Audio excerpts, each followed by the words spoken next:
Fellas, lady fellas, everyone in our society, welcome to the Fantasy and Reality Fantasy Football Podcast. I'm your host, Spencer Tacker. Today in the ridiculously overdecorated studio, I'm going to be talking to you about the Waiver Wire Wednesday preparation. So I'm going to try to give you quickly a few guys at each position that could help you in your teams, especially in deep leagues or if you're going through injuries, bye weeks coming up, things like that. So I'm going to try to hurry and get them out to you so you can try to make your claims, whether it's FAAB or ad drops. So we're going to start in the quarterback position. Chase Daniel, who is currently 0% owned in most leagues. He's a guy that is going to replace Mitch Trubisky after he was injured. He came in, did a decently good job. So if you are in Superflex, 2 quarterback leagues, a really deep league, he could be a guy that's useful for you. Or if you just want to try to mess with the Trubisky owner, pick him up to block him so you can't get him, he'll definitely be useful for you,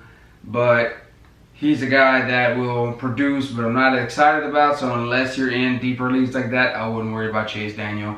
The next guy is Jameis Winston, who's 44% owned, and he finally produced. He's finally doing something, but unfortunately, he has a bye week in a couple weeks. He's going against a couple tough guys, but if he can keep up this performance, he'll be a great backup for you with consistent numbers, hopefully. So he'll be a guy that I target. Next, for the, I think, 3rd week in a row, Gardner Minshew, still on this list. It's like only 13% owned. Crazy. But, I mean, like I said, he's been on my list since like week 2. People are still not getting him, overlooking him. They're lost. Try to get him. He's doing well. That stash looking great. So, I mean, a guy like that, how can you not get him? Next, we have Matthew Stafford, who is also not that much owned, only like 40% of the leagues. So he's done real well. He did fantastic against Kansas City. They almost won that game. It was a tough one.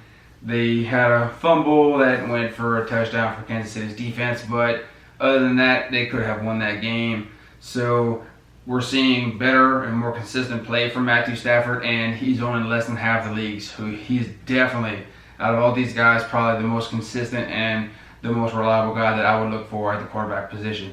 For running back positions, I have Darrell Williams, who's only owned in 35% of leagues. Now, with Damian Williams possibly being out, Darrell Williams could be useful, but not as a wide receiver, running back 1 or 2, mostly like a flex, because he's going to be in with Shady, and they like to use LaShawn McCoy a lot, so it'll be kind of a 1-2 punch type of thing. So if Damian is out, you could put Darrell on your team, but kind of temper your expectations a bit because, like I said, he's going to be with Shady, so it'll be half and half. So like I said, taper your expectations just a bit. He's not going to be that crazy number 1, all the targets guy, but he'll still be useful for you. Next, I have Nyheim Hines, who's only 30% owned, and Jordan Wilkins, who's only like less than 1% owned in leagues because Marlon Mack could be injured.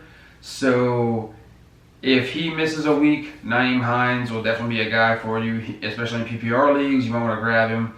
In other leagues, more deeper leagues, if Marlon Mack sees consistent time gone, Jordan Wilkins will be the guy to take the running back position and have Nyheim Hines go back to his pass catching back duties and have Wilkins be the Mac kind of spot. And so if Jordan Wilkins can do well, he'll definitely be good for you. If Mac doesn't come back in the next couple weeks, those 2 guys will definitely be somebody you want to have on your team, especially if you are the Marlon Mack owner. Next, we have Jordan Howard, who's like 56% owned, something like that, only about half. So he had a fair amount of touches. I believe he out-touched Miles Sanders again, so he's got a couple touchdowns. Miles Sanders still didn't have that like bad of a game, so I think they can still do half and half, both be valuable. So Jordan Howard could be a guy that you could look at.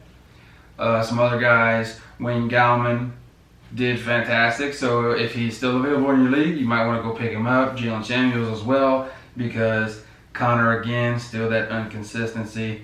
So if Connor keeps up that inconsistent play, Jalen Samuels could be a guy that'll step in that could be value to you. So if you're a Connor owner, you might want to have him because they might bench Connor in favor of Samuels. So you might want to look out for that. Keep him as a handcuff just in the case. So for the wide receivers, we have Geronimo Allison because Davante Adams might be injured and out, which will be terrible for me. But I mean, it's fantasy. What can you do? So Geronimo Allison's only owned in 27% of leagues, and like I said, if Adams is out, MVS could be that #1 guy. So Allison will see some openings in the defense, might get a lot of targets. So he'll definitely be a valuable guy, like I said, if Davante Adams is out. Next, we have Mohamed Sanu, who is only like 35% owned, and he's becoming more of the #2 guy. Calvin Ridley is kind of becoming more inconsistent and touchdown dependent. Mohamed Sanu is always seeing targets.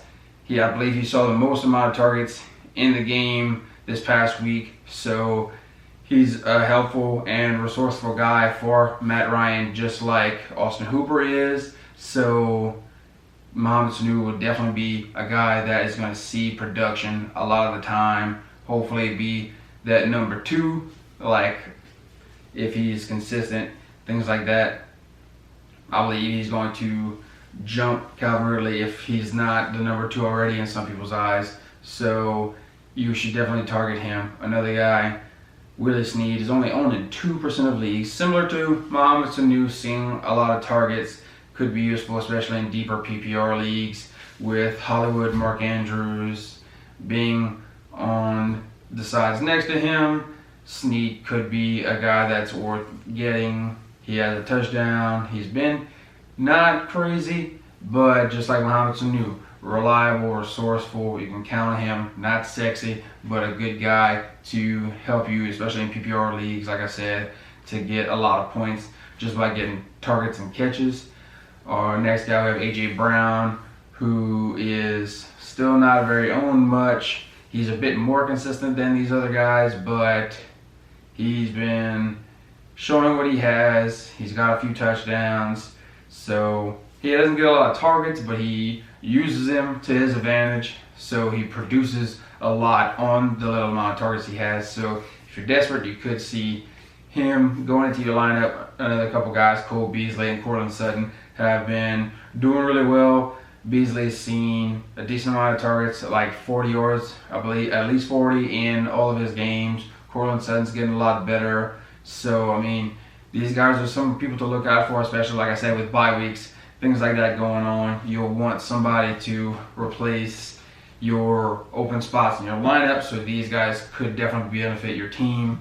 Next, we have a few tight ends, not many, but Chris Herndon finally coming back off his stupid suspension. So, I mean, he's only 8% of leagues. So, whenever Sam Darnold comes back from his monitor thing, I mean, they're going to be fantastic. He's going to be good right now, but when they're all fully healthy, good to go, I think Chris Herndon's going to be a dog. Next guy, Ricky Seals-Jones.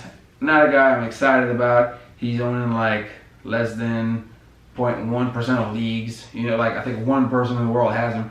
But, I mean, he could see potential.